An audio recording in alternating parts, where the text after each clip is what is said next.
ini saya mau melanjutkan yang tadi. Mungkin ini ada keresahan saya atau keresahan beberapa netizen lah. Mungkin jodoh itu kan cerminan kita juga.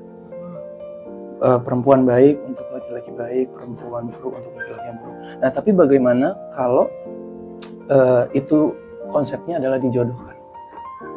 Dan bagaimana pula kalau misalnya yang dijodohkan ini, misalnya yang perempuan ini tidak merasa dia tidak lebih baik daripada si laki-lakinya, tapi si laki-lakinya ini kepengen untuk membawa si perempuan ini untuk menjadi lebih baik. Apakah itu bisa disebut sebagai jodoh atau gimana?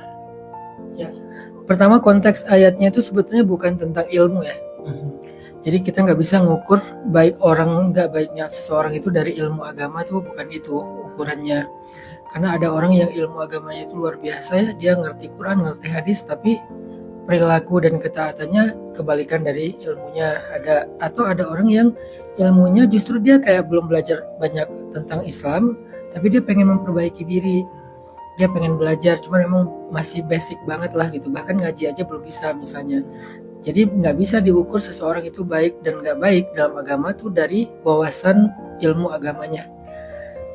Balik lagi kepada innamal a'malu binniyat. Allah nggak melihat penampilan kalian, Allah nggak melihat harta kalian, Allah melihat hati, kemudian perbuatan kalian. Jadi yang dilihat itu pertama hati, baru kemudian usahanya gitu. Sehingga kalau misalnya ada seseorang yang ilmu agamanya banyak atau mumpuni, dijodohin sama seseorang yang baru berhijrah atau yang belum belajar agama banyak, kok kayak nggak sekufu nih? Sebetulnya sekufu dari hatinya. Makanya nggak bisa diukur dari wawasan dan ilmu agamanya. Ini yang laki-laki ini mungkin anak lulusan pesantren, yang perempuannya anak nongkrong biasa gitu.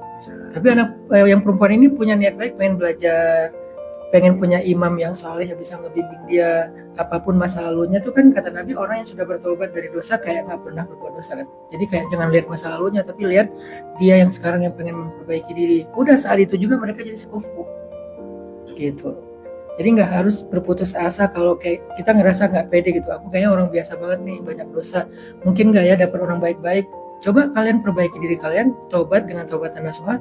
Saat itu juga kalian jadi orang baik-baik kok. Gak perlu berkecil hati gitu. Itu jawabannya. Jadi nggak ada yang boleh berputus asa di hadapan Allah terus merasa rendah diri, itu nggak boleh. Rendah hati harus, tapi rendah diri nggak.